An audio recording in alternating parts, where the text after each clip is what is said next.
Stand getting fucked up with a baddie on about 6 bands in my pocket, about to spin it all. Bought it, told the person all wrong. Tell me right how you shut up. REO drip still catch me slipped out of hurricane. Got the young homie Eric tapping in tonight. Playing that Demon and Eric right now. That Optimal Music. Make sure y'all go get that. That shit nice. That's all right. You know, I see Hurricane is about to make an appearance.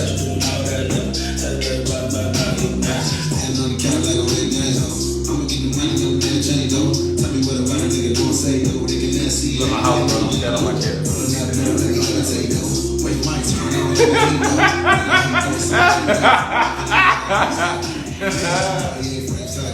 Hey, they tapping in. Ooh.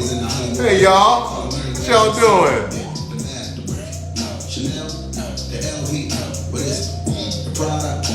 Somebody said, first of all, where's the TGT out? Don't say after you and not me. We're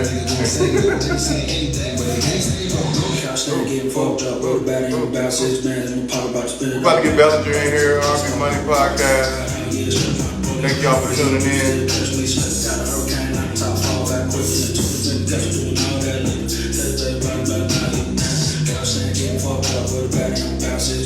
Alright, Yeah. What's new?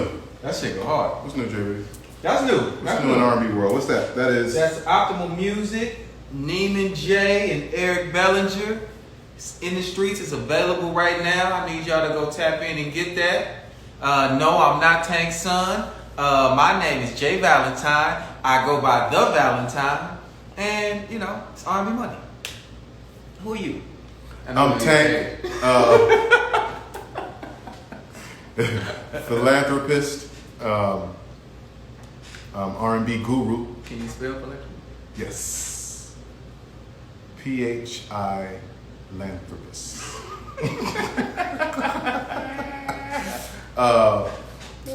Somebody just went across the thing with the young guy who was killed down in Georgia. Oh man. But that happened, right? And they just now putting out the footage, correct? I'm not sure. I think that's what I'm not all the way up on it. I've just only seen the video recently, like yesterday. Just the video. Yeah. That's crazy. Crazy.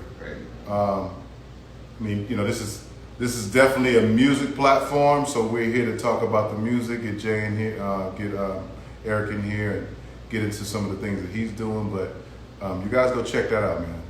Go check that out. It's something really serious going on down there. Yeah. And it's gonna take more than a march. Just letting you know. Yeah. Y'all can do all that marching, and we shall overcome. Okay. All right. Okay. Loss of money, loss of life. The only thing they recognize. All right, back to the music. Shared a Happy Meal in LA hoop with Jomo in New York. Oh, that's crazy. We shared a happy. We was probably hooping somewhere. Definitely had a Happy Meal. I ain't gonna lie about that. Hey, y'all let me know if y'all can hear us too, cause can y'all hear us? We in good? California, it's 90 degrees, so my air conditioner is on. So if it's too loud, y'all tell me, turn it down. But if not, we ain't gonna shit. Today is your birthday. Happy birthday. Who that? What's her name? I can't read it. Yeah.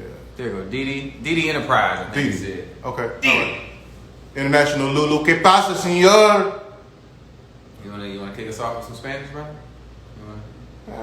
Quiero hablar inglés. It was Cinco de Mayo. Porque tú no puedes entender. No. I don't know. Yo entiendo todo, pero él no, nada. Nada. I do know what nada means, yeah. I'm watching Narcos. Quiero hablar con tú. And Money Heist. Huh? Money Heist. Money Heist. I mean, I haven't paid attention. Música de R&B. Con Eric Bellinger. Él va a estar aquí en un momento. Is he here? Is he here? Oh, is he in it? Let me check. Let me check the queue. Let's see if Eric here. International Nurse Day. Shout out to all the nurses. Eric's not here yet. You know We love nurses in the black community. Shout out to all the nurses. They've been taking care of us even before this. Wait, all the nurses. How many girls you went to school with that was like, yeah, I'm gonna get my RN? Bro. I didn't even know what that meant. Bro. I didn't even know what it meant either. For a long time. I met a lot of nurses. Amen. Shout out to the nurses. Shout out to the nurses. All the nurses. I love it. Oh, another nurse saying hello. Hello, nurses. Nursing. Oh, yeah. Johnny Mathis? It's like a Bill. No, what's my guy? Not Bill Willis. No, what's my guy?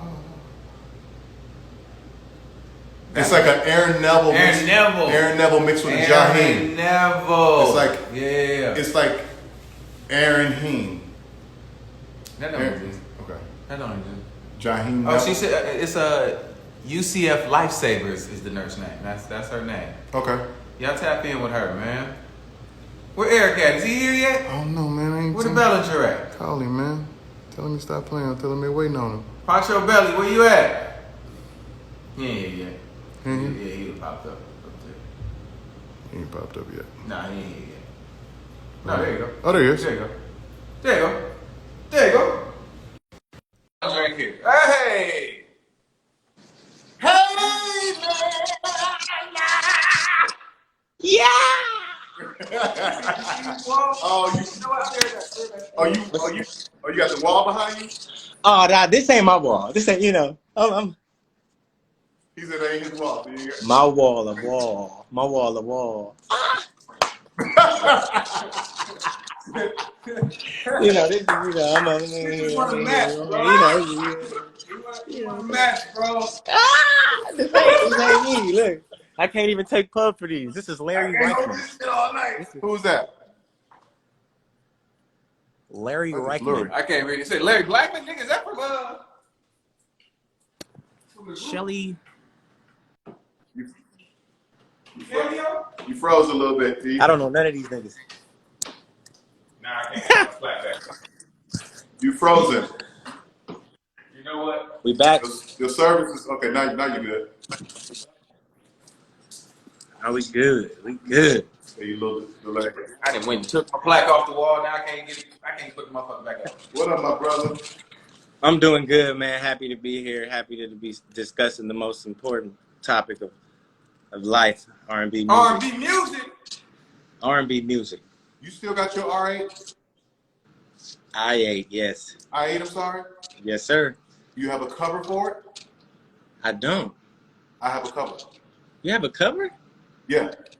Yeah, this is rich nigga talk. I'm gonna go. No. Because I was in my garage and I'm going through all my stuff. And Nah. I still have my cover. I can use a cover. I got a cover for the Raw. Yeah, no, I got a cover for the I8. An extra one? I ordered it, yeah, I got it. For me? Well, you can have it. I'm going to clean it off, it's yours. Come on, man. What's up, baby? We've been breaking down for a long time. We're going to get into it, too. Can I situate the lituate? Hey, listen, do whatever you feel you need to do. It's a fresh one, you know what I'm saying? Whatever you need to find your way, this is what you do. I'm so happy to be here. I've been knowing you, bro. I've been knowing for the people who don't know. Me and Eric have been joined to the hip since he was 14. Like, shit. It was the end of high school, so like. Okay. 17? Yeah. 17. What was the group's name? O-N-E. Yeah. Overcoming New Era. Overcoming New Era. Yo, well, did y'all have like a cover or something at an airport or like on a private jet or like in the front of a private jet or something? I feel like you know what? It was like a cartoon vibe. I saw something, bro, because it was we put out a mixtape called right? Jerk and B. That's what y'all was doing, Jerk and B? Yeah. and singing. Yeah, it was up there. And singing. Listen, And singing. at that time, I was like, his vocal was crazy, but his energy on stage, he was like the Energizer Bunny. I was like, bro, you gotta slow down. You didn't smoke then, huh? I remember you saying that too. I said, kid, you gotta just slow down, take your things. Okay, I got you. You know, I'm a student of the game. You know what I'm saying? But you had the goods early. So Yeah. that was evident to me early that number one, you had it. Two, you absolutely were gonna figure it out. And when you did, it was gonna be a problem. Had to figure it out. Yeah, man. I think all that training that I went through, I call it training. You know, everything before it actually happens, before you actually start to cross over the mountain, it's just prep. It's just training. It's just to get you ready. And I think we've been in so many situations, especially in groups. Groups do something different to you. Right. You know what I mean? Right. It gives you the responsibility because you're used to people holding you accountable. You know, I feel like groups build character, man, because you can always tell a guy who's never been in a group, right? You just think it's all about the personality you. is just different. You know what I mean? It's definitely an all about me type of thing. When a guy has never been in a group, if you've been in a group before, it's like playing sports.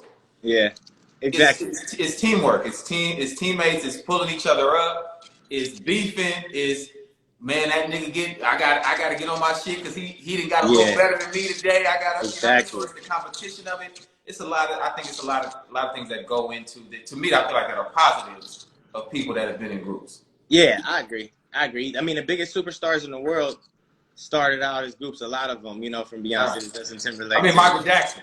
Michael Jackson. Let's go to MJ then. Let's do MJ. So exactly. So I want to they hear us talk all the time, but I really want to, as you get yourself together. I'm getting it right tight. I would love it if you could take us on your musical journey. Yeah. Like kind of where it started for you, and sure. And in between, we'll kind of jump in and try to figure out where we can get more information out from you. All right. Cool. Yeah. Man, so started off, we got to start with football because I wasn't thinking about singing. High school, I was like, yo, I'm going to the league. However, it got to happen. Got a scholarship. Ended up what position? Kick return specialist, but I was tailback in. Wait, you never seen his highlights? No, man. Listen, so nice. I had known Eric for years. Did not know that he was literally a football high school star. No way. I was Until somebody I don't know somehow knew that we knew each other and sent it to me. The highlight, it's on YouTube. Bro, it was like, look at Eric. I was like, Eric, who? And I looked at it, I was like, this nigga Barry Sanders. Hey, and I know, the R&B singers is different on the I'm watching that tonight. No, you gotta watch I know I'm watching that tonight. That nigga is crazy. Started off with the football, and so what happened with that? I hurt my knee. 605 All-Star game. It was bad. After that, I wasn't playing the same. I was scared, but I'm fumbling. I'm like, you don't fumble. What's the deal? It was bad. That's the game where I needed to go crazy, and I didn't go crazy. So what I did after that was went on an audition. One audition. I remember I had a chance to do American Idol first season or go to the audition. So I went to audition, and then I made it in this group. The group was before O&E, Anu, with Justin. Oh, yeah. Yeah, Anu was the group that was under Billy Moss when ISIS was under Billy Moss, too. Yeah. Wow. Which we'll come back to. Right. Yeah. So how life works. Yeah, exactly. So I got used to the group thing. That was my introduction to R&B music, was in the group. So I just love that feeling of having somebody by my side on stage. I loved harmony. That's when I fell in love with coming up with harmony And you know, in the group, that's when I first got my little culture shock, because I grew up in a Hispanic area. You know what I'm saying? So when I'm with these dudes, these is like hood niggas. Like these niggas is hood niggas growing up in 110th and Dinker. You know what I'm saying? Like we in the hood rehearsing, and I don't even know. You know what I mean? So I think I got a little culture shock, but I was able to just quickly adapt and apply my knowledge that I learned. You know what I'm saying? Like going to the different school districts, and then over here I'm in the hood. So now my balance is there. So now once I figure out the R&B group thing, 2 years later, that didn't work out. But within 6 months of that deal, we got signed to Epic. So we were signed to Max Goose, Tommy Mottola, Dave McPherson, and then when that whole thing collapsed, B2K collapsed, all the groups was just on the shelves. So we just chilling like, okay, what we do? I ended up getting out of that group, got in another group, which was O&E. That's when we met you. And O&E was the biggest learning situation, group, love, brothers. Like, that was a big moment. You know what I mean? I was in that group for like 8 years. So. Oh, wow. For 8 years? 8 years, dog. Wow. So it was a long process. You know, you feel that loyalty. You know, when you with some guys and you struggling and you go through so many things together. Mm-hmm. Yeah.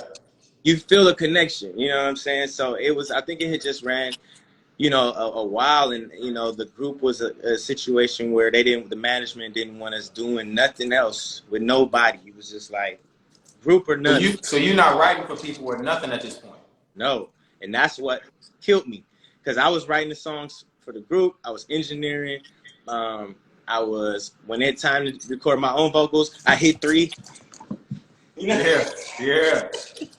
You know what I'm saying? Like it was really a lot. You know what I'm saying? And then I didn't have the opportunity to go write for other people, and I was seeing a lot of my peers like Jado and Justin, you know, writing songs and getting big placements. I'm like, man, I could do that. And when it was something in my heart to where I was like, yo, I need to be writing songs for people. Like, this is a gift of mine. I got to do it. It was a no. It was like a hard no. Damn. So I just had a decision. It was like I was crying. You know what I'm saying? It was like a hard decision. And then once I was like, I just made it. It was 2010. I was like, yo, I got to take control of my life. I love y'all, but I got to just figure this out. You know what I'm saying? I gotta figure out who I am, what I'm supposed to be doing, because situations keep happening and then they keep going away. They keep happening, they keep going away. And then you gotta also remember that it's 3 other people. It was 3 other people in the group. And if them 3 people ain't equally yoked at all times, it's off. You know what I'm saying? It's just off. Yeah. So one person be on point this week, this person be on point this week. Now you're not on point. Now we're all never on point as a group. So I said, yo, I need to do my own thing. I need to write some songs. I wasn't planning on like the solo. I wasn't like, let me go be a solo artist. I was just like, I really wanted to write songs for people. So as I was writing the songs and people was hearing the demos, I was like, yo, you need to be putting these out. You know what I'm saying? Why you not putting these out? Mm-hmm. Yeah. Some sessions I'm in there just because I could sing the song for the songwriter. You know what I'm saying? I get paid. You was demo singing. You was demo singing sessions, the whole thing. Demo singing sessions. All of a sudden, there ain't no second verse. I say, what's that? I say, you mind if I just try something? Yeah. Boom. Yes. So I just eased But my that's way in, you know? but that Eric, that's something about studio etiquette too, right? Studio etiquette. You asking instead of you just being in there trying to get on top of their lyrics and doing too much. You waited your turn. But see, Eric's a very nice. He's a very nice kid. Like he's that guy. My heart is really everybody big. does this. That's Eric Bellinger. Eric was first. So you know, I think for me, I inched into the writing game, you know, like for the songwriting. You know, it really started off as demoing songs, getting paid to demo songs. So as I snuck my writing in, before you know it, these producers is calling me in for the sessions, you know. For your own writing sessions. Yeah, for the songwriting sessions. And Erica Nuri, I was signed to Erica Nuri with the writing camp. She was taking me to every session, every studio possible. I got Eric Bellinger. She put me in so many rooms that it was I feel like that's who introduced me to you. Yeah. I feel like Eric, I mean, because obviously you had met Tank before, but I think the way I was introduced to you was through Erica Nuri. Yeah, see, so Erica was really kind of just took me under her wings, taught me the game, taught me how to write a song, taught me the importance of a title in a song, taught me format from intro to pre-hook to hook to post, maybe a tag, maybe a second verse, half the size of the bars, like everything in format, and to where I could know how to redo it, so I can know how to continue to do it. And once it got to that point, now the producers is calling me in for the sessions. She encouraged it. Like, make sure you get their contact. You know what I'm saying? So I think having somebody like that is mad important. That's huge, bro. That's huge.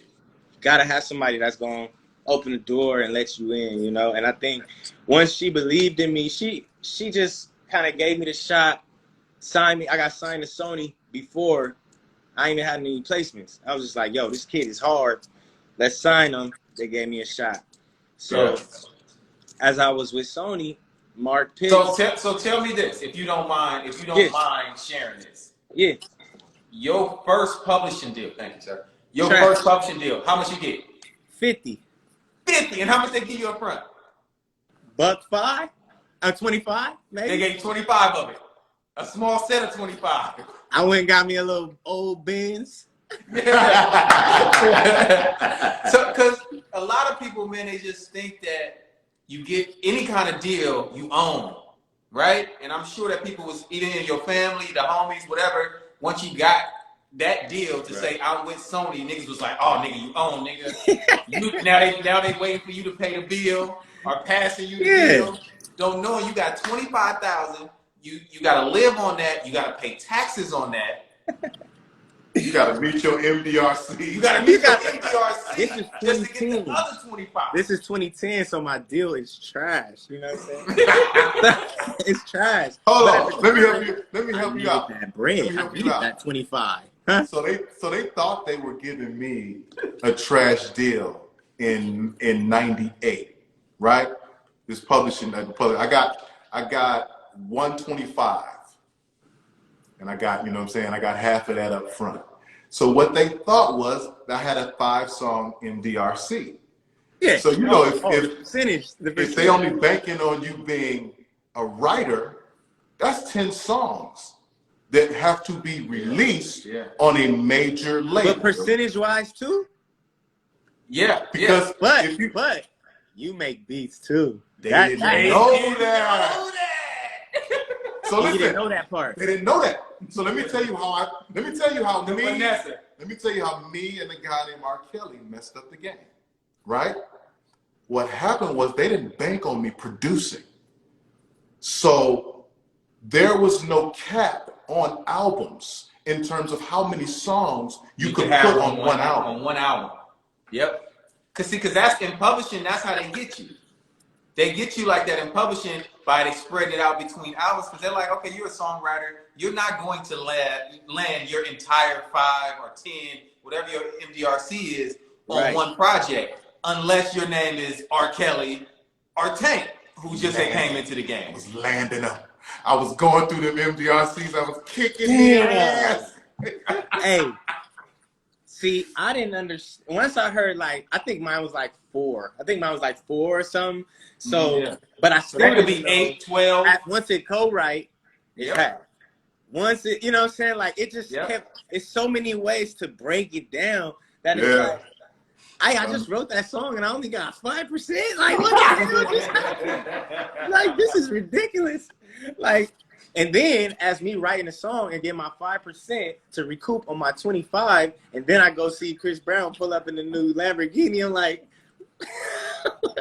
what happened? What happened? It's totally different from the songwriter side to on the artist side. That's why as I was doing the songs, Born to Sing Volume 1, Born to Sing Volume 2, those is low-key demos of songs that I wrote, didn't get used, and then I put them out as a project. Once I started figuring out, okay, we need to do our artist shit too, otherwise we gonna just forever be writing songs, and it ain't no bread in that like that up front. Mm-hmm. Oh, definitely ain't no upfront bread. Uh-huh. Definitely not no There's upfront. very few writers that figured out the upfront bread. You Sean have Garrett. Sean Garrett. Missy Elliott actually was one who like really pioneered it, where she was like, I'm not just the writer, I'm a producer. I'm bringing this song to life. I need a fee. Yeah. And so rightfully, and I'm saying this to all writers who are watching, like when you get a track, when you get a body of music, that's really just a track. That's really just music. Bringing that song to life from that point to the end, that's the production. Mm-hmm. Making the record is the production. Yeah. So, you know, to all my producers, I love you. Or beat makers. Beat makers. I love you. Bing, bing, binkers. But Bink, bink, binkers. the process of making that entire song is producing, which should be shared between the beat maker and the songwriter. I ain't trying to stop starting no shit. It should no matter. You started the shit already. I'm just, No matter what. That. But you motherfucker.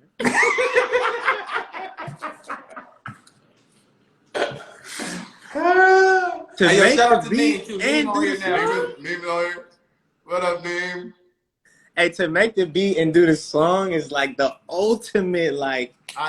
But listen, nobody told me what I had. Nobody told me. So when they came to me, when EMI came to me, they said, listen, we're gonna have to get creative with how we do your contracts moving forward because you're imagine you fulfill your entire commitment on one album and it doesn't sell. Got your ass. We've lost money. Yeah. Because it was just about my delivery commitment. It wasn't about a threshold of money. So that's when it came into play where 3 songs count, and then at 500,000, then 3.5 to 4, then at 750, then 4.5. Like It broke it down, but it was still in your favor because you was producing them at a high level on the album. You was doing whole albums. Like you can literally have a conversation with like Big John or Jody Gerson. They'll tell you flat out, listen, this Tank. No. Bro, Nah, that changed. Neiman just said that MDRC was kicking our ass. Bro, every time I was calling him like, yo, so we got the new single. Niggas was like, oh, well, is it a major artist? Oh, well, is it released on a label? Oh, does it have licensing? Oh, does it have... I'm like, nah, that's not my job. My job is the studio. They found so much bullshit to count, bro. Or to make it not count. Yeah. Oh my God, they was coming up with everything. They was coming up with everything. So listen, you got that's your just an EP. That's, you know what I'm saying? You got your publishing deal. What's your first major placement? It was a song that I wrote with Sam Hook. Shout out to Sam Hook. Eric Hudson produced it. Ooh, E. Hud. Yeah, that's a tough lineup. Yeah, it was. That was the first one. It was called "Sex on My Money." Wait, hold on. I heard that song before. John Brown. Yeah, John Brown. I played some John Brown demos from that we did back in probably like 09. John Brown was my nigga. We used to fuck with John Brown. Good dude. That's crazy. Sex on My Money is your first major label placement. Sex on My Money was the first one. After that joint, I was like in my flow of throwing songs out, throwing mixtapes out, throwing albums out, and just building a fan base along with my writing career. Mm-hmm. Yeah. So, I was like, boom, I got that placement. So now maybe I have Born to Sing Volume 1 out, and as the time would go, it was like now I'm in with, by the time I was in with like Chris Brown and Usher and them, that's when I was at the Rebirth album. And well, let's not skip over that because those are important moments. okay. So which was first, the Chris Brown or the Usher? Chris Brown. So how did that come about? Harmony Samuels. Shout out to Harmony, our London bro. Shout out to Harmony, because the thing is, as a songwriter, we may be hard, but the producers was getting them calls. from the Yeah. artist, from the A&R, from the label, and then it's up to them to call the writer who they want.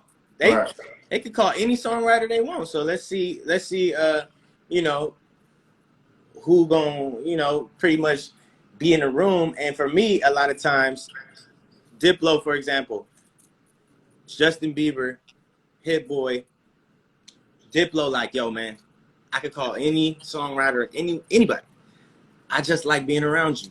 You know what I'm saying? So then my personality started getting me in rooms, and then boom, right here, Justin Bieber, like, yo, I'm gonna get Drake on this, bro. So I have a Justin Bieber, Drake song, Hit Boy, Diplo, based off of my character. Yeah. You know what I'm saying? So now I'm just kind of like getting called for sessions, like the Chris Brown, the Usher sessions. All those happen by being with Sony. Sony calling, Mark Pitts called Sony, called Walter Jones. Shout out to Walter Jones. Mm-hmm. Who y'all got? We need some writers. I just signed this kid, Eric Bellinger. Boom. Fly him out to Miami. I'm working in the Circle House. You know what I'm saying? That's a nice fly out. That's a nice fly. Yeah, That's a nice fly Circle out. House, the Jamaican food, The cookies. you know, it's very ball, very ball. So I go in there, let me see. So I go in there to do that. And then it's just like, oh, all right, cool. So then it just, Mark just kept hitting me. You know, Mark got everybody. You feel me? So Yeah. it was a vibe, you know, gaining a relationship with Mark Pitts. And, you know, I think my work ethic from football trained me. You feel me? Like singing in church, it's certain things you just do. You don't ask questions. You go do it. You feel me? Right. So Mm-hmm. I got a lot of things rolled up into who I am now. I feel like that Usher connection was like that was big. that was a moment. That was a big moment. That was Because a look, moment where I Let Me think- See, and Circle House, he wasn't there. Mhm. So when he heard it, and he was like, get him to Atlanta, that was the moment. Bro, it was like, because I was like, he working with who? I was like, I remember him telling me that exact. He was like, Jay, nigga, Eric about to do the Usher shit. Oh, nigga, that's a match made in heaven. I remember him telling me that. He was like, bro, that's a match made in heaven. he's gonna mash it. That's Oh, he locked up. Be back. We back. Rich Somebody nigga called the Wi-Fi. phone. Come on, rich nigga Wi-Fi. I gotta cancel Yeah, both phones ringing. I felt like that was. I felt like that moment was people being able to hear you on a large scale because you and Usher project so much alike. And so when I heard those Usher records, I was hearing you. I was Bro. there. So listen, if people are asking too. Can you tell us the records, the Usher records that you've done, and the Chris Brown? Like name the record. Listen, this is our thing is about this is a celebration. People need to know. This is a celebration. Flowers right now. Flowers. All right. So Usher, you got Let Me See was the first one.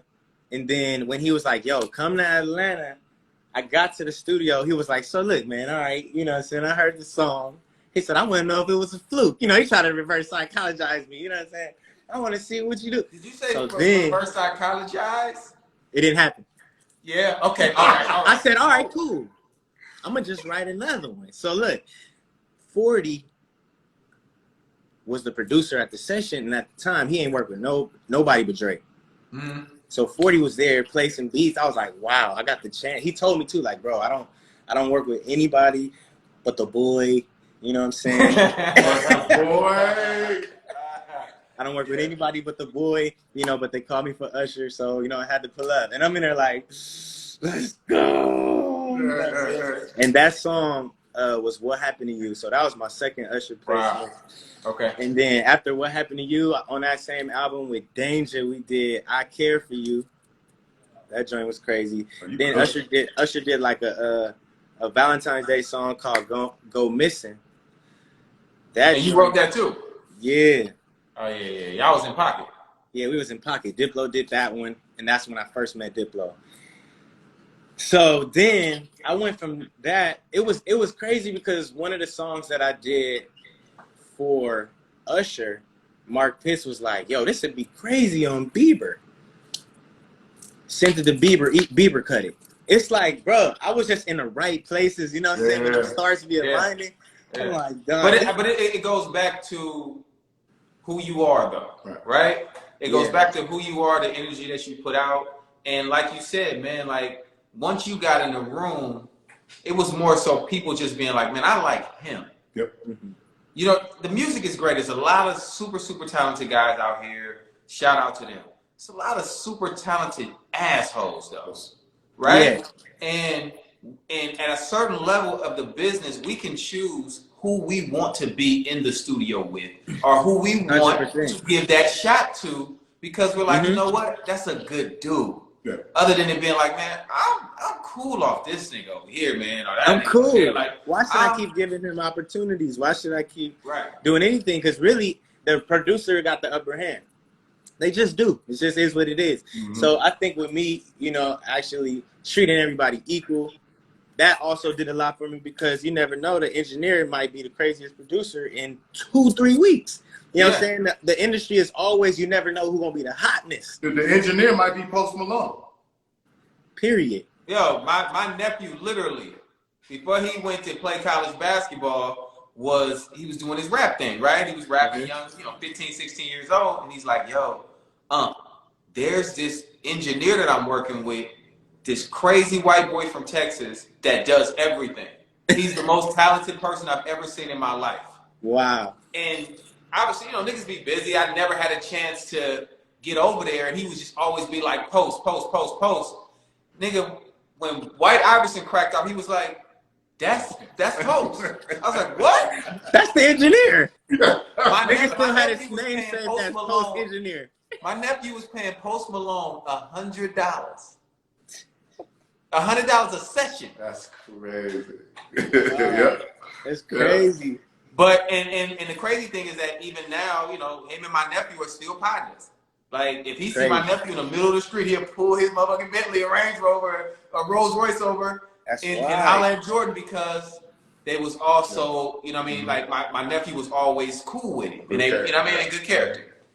It's important, man. So I think that, like, a combination of that, and just, always just working. Like, I also work fast.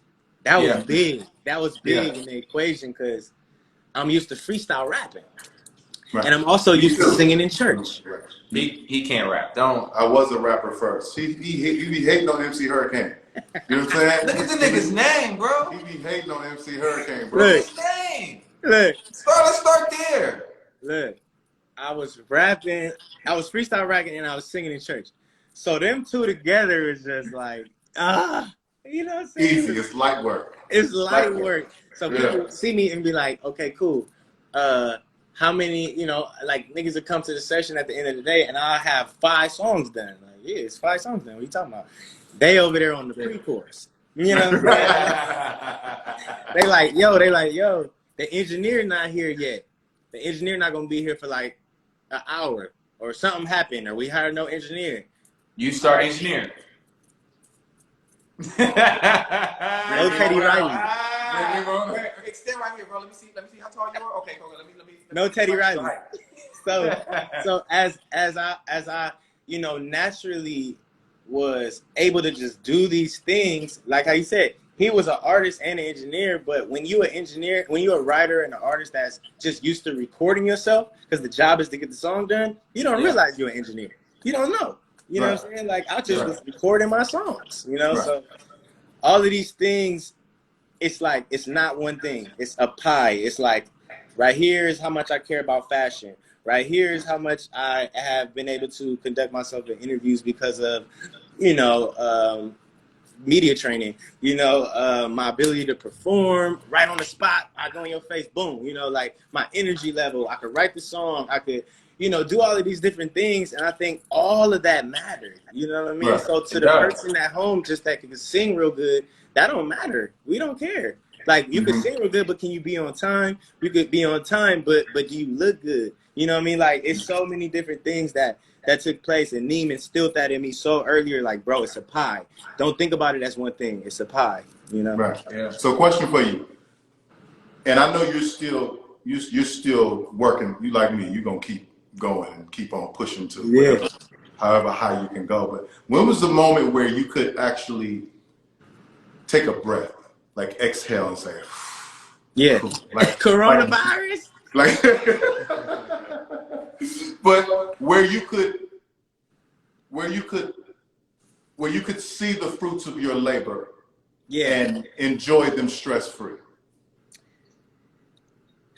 I think. Wait, listen. Wait a minute. Let me attribute it so people understand what I'm saying. Where you went to Bank of America, whatever bank you at, and you looked at the thing and said, "Okay, all right. Oh, we're good. It's gonna be all right. It's gonna be all right." For at least a year. For at least a year. It was like I Don't Want Her. When I put I Don't Want Her out, when Problem was on there, and that joint was on the radio, and I was getting booked to perform everywhere. I was on international tour from one song. You know what I'm saying? Like, that song did it for me. I got remixes from Jermaine Dupri, French Montana, Trey Songz. Like, so many people just like made that song go crazy. And that was it. Once I seen you could go to the club and get 4 bands for 35 minutes. Yeah. Like, or less. Let me have that. Or less. Or less time. And this is I Don't Want Her. This is my first joint. You know what I mean? Like, what? Going to pick that up. I need it. They want us to pull up. Now it's like, okay, I'm doing 4 or 5 club nights a month. That's like 20 bands. I'm like, oh, this is stupid. We're stacking them up. At this point, Aneem like, all right, cool. Yeah, you won't eat? Yeah, you won't eat? Yeah, you won't eat? You know what I'm saying? And I'm just loving it because I remember being at the club like, damn, one day they're going to play my joint, man. They're going to play my song because it's a longer route with the songwriting, you know, from behind the scenes to the center stage. Yeah, no, it's crazy, man, because at that same time, obviously, we were doing a lot of stuff with Problem as well, and you know that's our brother. Yeah. And I remember the first time I heard that record, I was like, oh, this shit is out of here. Like, this record is out of here. Wasn't that in the video? Was you in that video? He was. He was. Yeah. He was in the video, nigga. Yeah. He was on my first. Tank was in the video. Now we going Video, crazy. baby. So, That's crazy. I don't want her, man. I don't want to did it. I got the Do you feel like? joint with no Do you light. feel like? I mean, because I always encourage entities who have the ability to write and to produce, who are also artists.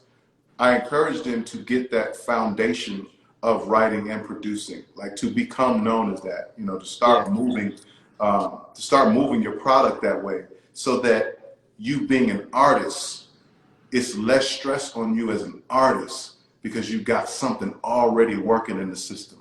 Yeah. You know what I'm saying? Like when I first came out as an artist, I really wasn't super stressed because of the lineup that I was with. You know what I'm saying? Like, I'm with Aaliyah, I'm with Timbaland, you know what I'm saying? I'm with J-Dub, you know what I'm saying? I'm with Barry Hankerson, the man who made R. Kelly. You know what I'm saying?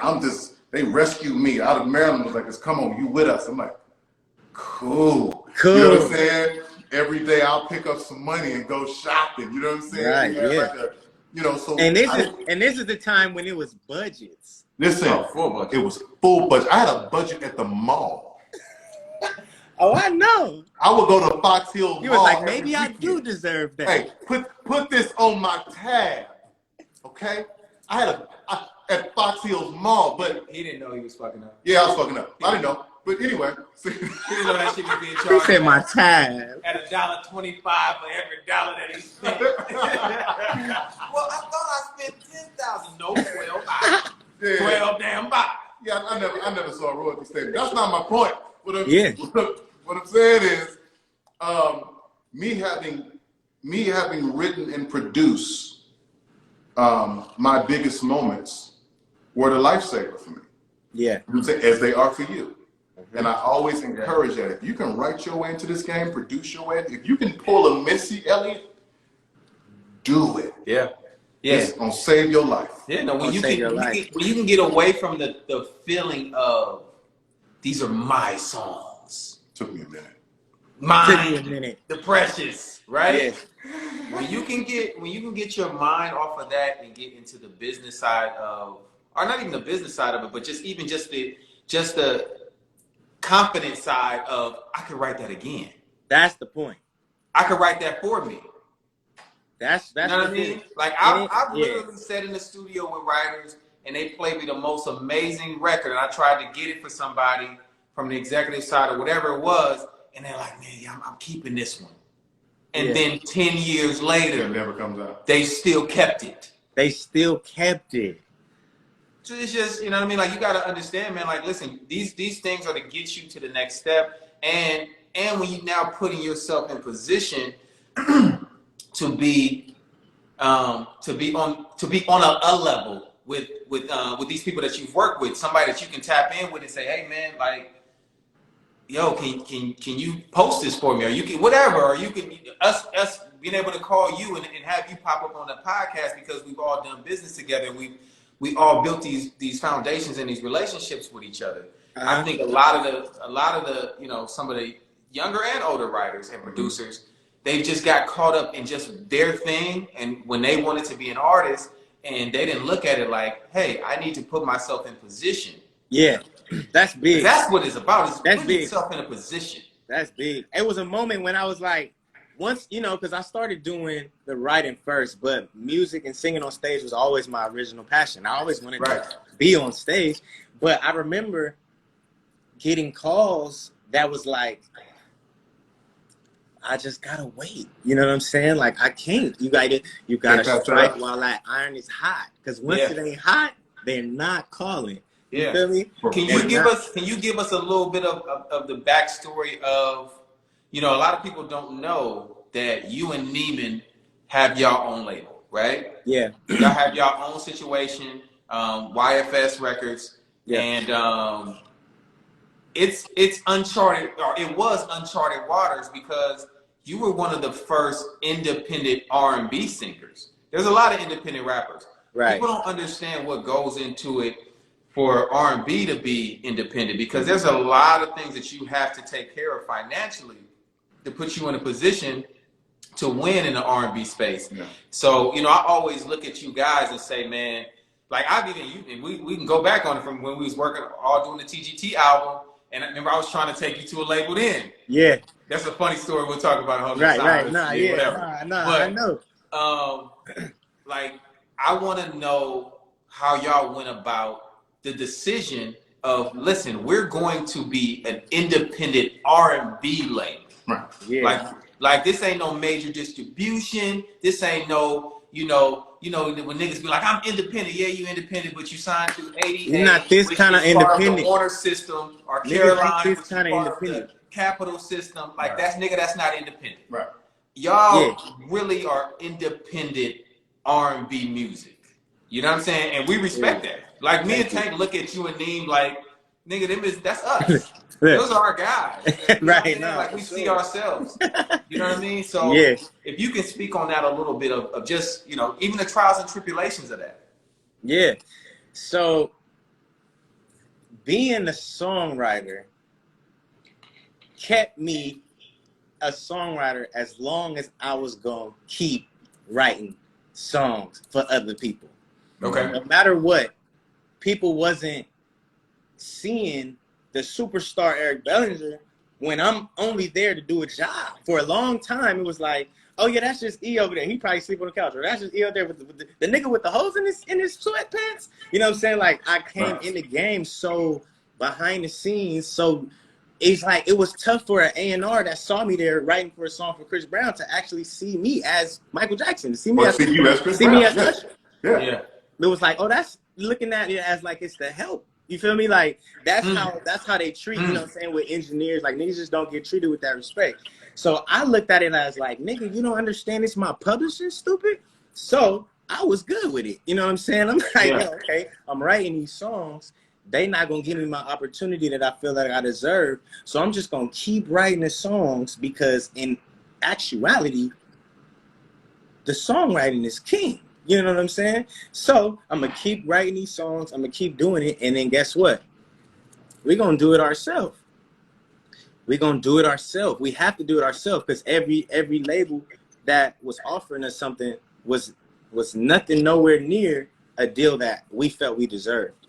You know what I'm saying? Okay. So Neem was always like, Neem was big on independent, like fuck everybody. Like we don't need nobody, bro. Yeah, Neem yeah. was like, we gonna buy our way. You know what I'm saying? Like I got this, I got that. Like we gonna. So I think with Neem saying like really pushing for it, I was always just like, I trust you. You know what I'm saying? That's huge. Yeah. That's huge. So I was like, I trust you. And for the longest, I'm Eric Bellinger in my mind, knowing that I'm nice. I know how nice I am. I'm like, bro, I'm really nice. And I'm seeing all these situations. When the niggas do this, when the niggas do this, I'm really nice. And I'm seeing all these cats that are not as nice go crazy. Mm-hmm. yeah. I'm like, I'm so nice over here. You feel me? So it turned. So from my talent nice turned into my bank account nice. You get what I'm saying?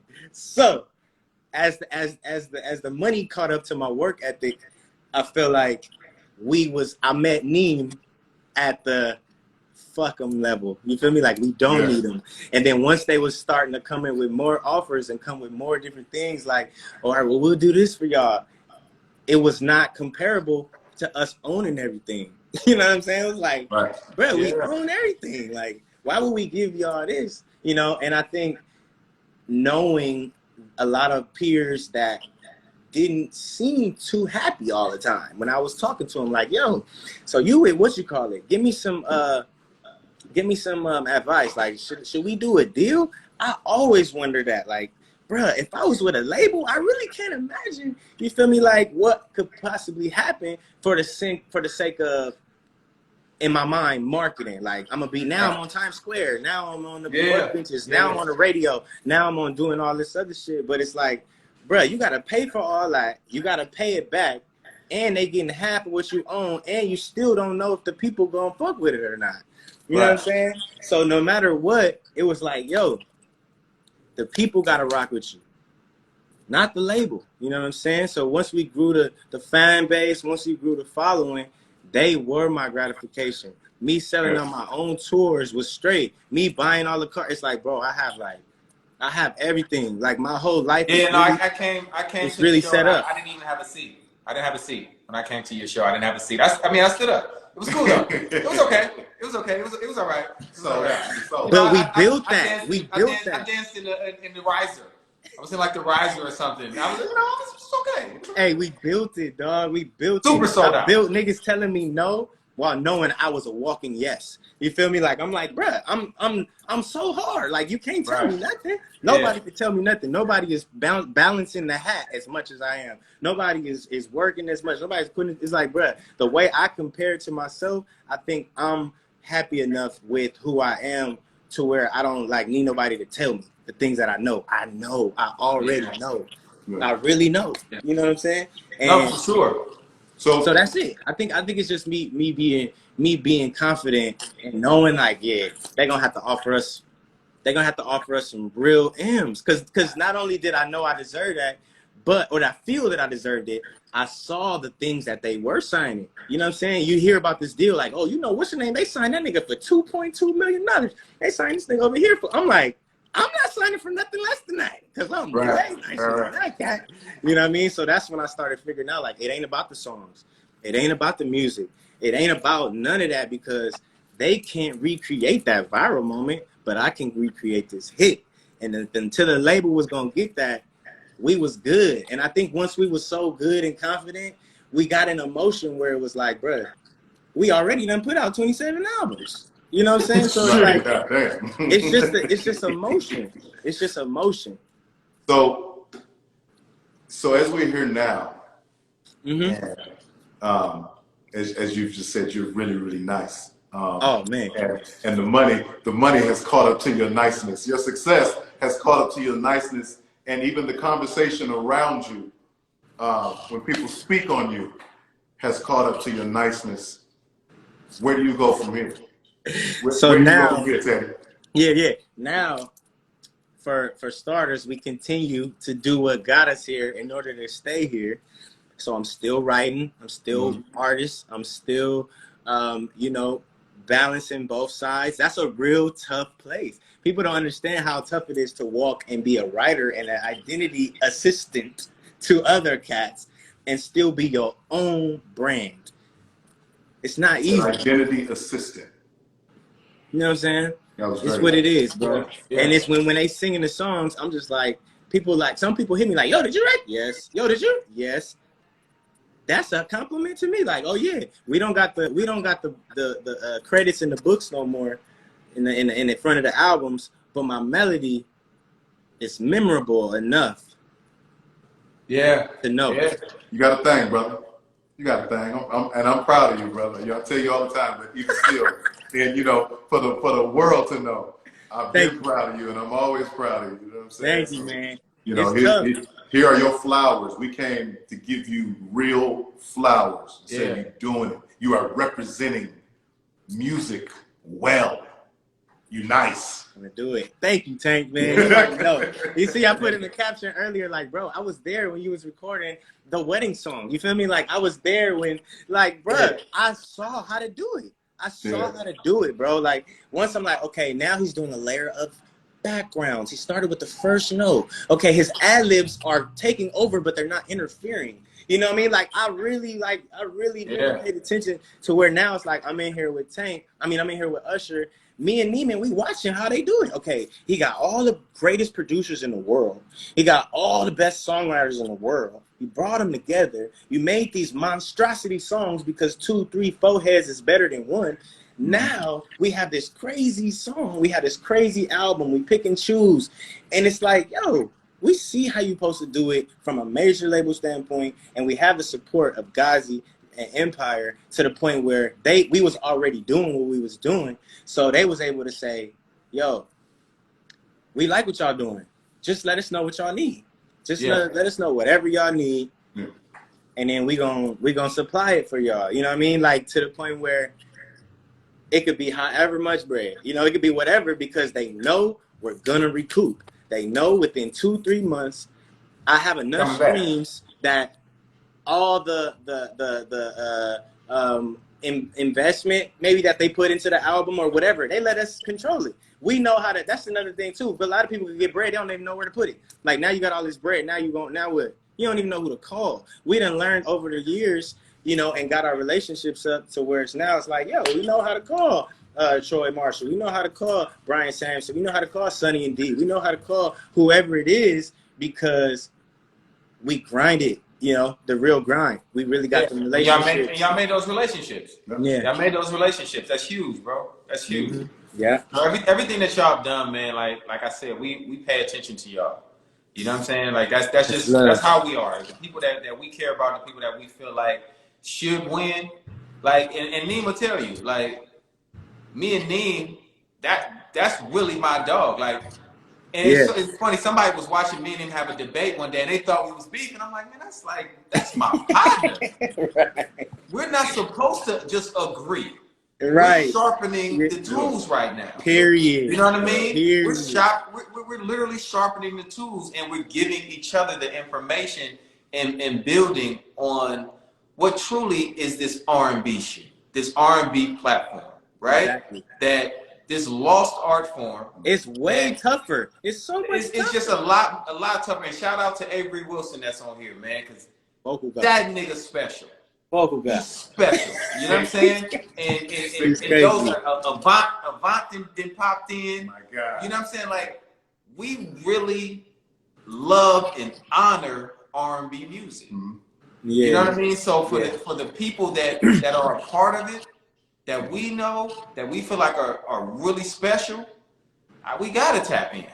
Gotta tap in. I appreciate that, man. I really do, dog. Because, you know, when you hear me, of course, no matter what, you know, I'm excited to always do. You know, Neem said he was talking to you about some more Tank and Eric Bellinger music too. You know? I mean, let's not give him everything. Don't give him everything. He was talking about some more Eric Bellinger Tank music. But I'll just be so excited because it's like, it's not too many that I really, really, really look up to. Like, really, really, you know what I mean? So it's like, to do, not too many know and can even understand what I do because they don't do it. So if you can't do what I do, you will never understand how great I am because you can't do it. And you don't know that actually took hard work to get to the point where I'm that sharp with my wordsmith, with my articulation. You feel me? Like, so I think with you, bro, I think I just look up to you just so different. So this means a lot more to me. You feel me? Like, I feel comfortable to open up to y'all. Like, it's just different. You know what I mean? So I'm glad we chopped it up. No, brother. We gonna put some plays together. Yeah, we got some plays, ladies and gentlemen, that are coming together. We're gonna put that together, man. Man, thank you, Eric. We never take your time for granted, man. We never take your talent for granted. We never take you for granted, man. Shout out to you. Shout out to your family. Yes. Much love to you and your family, bro. You know That's what I'm saying? big. Like, That's big. that's big. That's big. And you know I love that. That's big. Enjoy that. And this has been the R&B Money Podcast, man.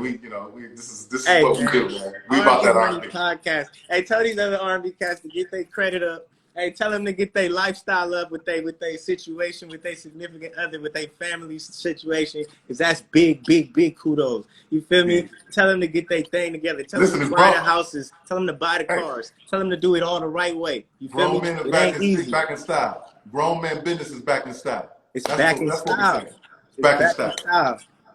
All right, bro.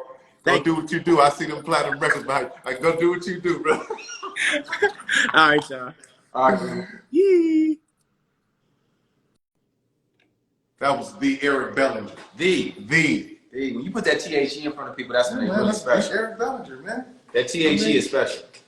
Love that kid, man. Yeah, no, he's one of the ones. Yeah. He is literally one of the ones, man. And even in that situation that we were talking about of people feeling like they can do it again, they're not so beholden to a record. Mm-hmm. Like when he brought us the record for you. Yeah. When he brought us, they don't know. I literally told him, I said, bro, you can't leave the studio with that. You have to. No, we're gonna put him in chokehold. Like you have to, bro. Like we need this record. Tank needs this record. It's gonna sound amazing on it. And Eric was gracious enough to be like, man, I got y'all. Yeah.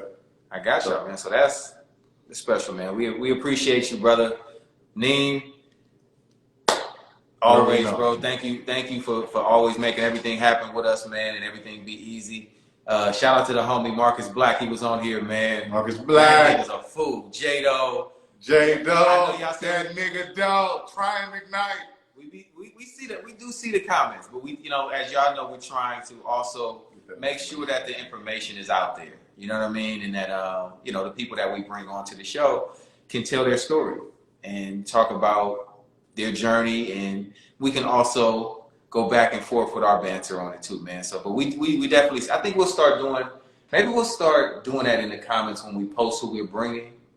We'll ask, like, what y'all think what questions? So then we can have, 2 or 3 things that come from. Yeah, we'll just give a question time. That's what we Question more time? Question time. Question time. We'll look at the time. Yeah. Because I mean, it was so many gems being dropped. You know what I'm saying? Yeah. It was hard to really stop that one and get into questions. You know what I mean? But we'll do better with that. We'll do better with that. We sorry about that. Yeah. That's it. R&B Money Podcast, man. Thank y'all for tuning in, man. Y'all was rocking with us tonight, man. Anything you want to say? I don't know, man. I got to figure out who we're going to bring on next. Okay. Jay is not my son. I'm definitely. Just want to clear this up. My son is over there. He has a son. Okay? Who thinks he's NBA young boy? Little TJ. Little TJ. Little. Just a little. One of them. He's one of them, so. But much love to y'all. Thank y'all for tuning in on R&B Money Podcast. We are the authority on R&B. We'll see y'all next Wednesday. Next Wednesday at 6 o'clock. Somebody.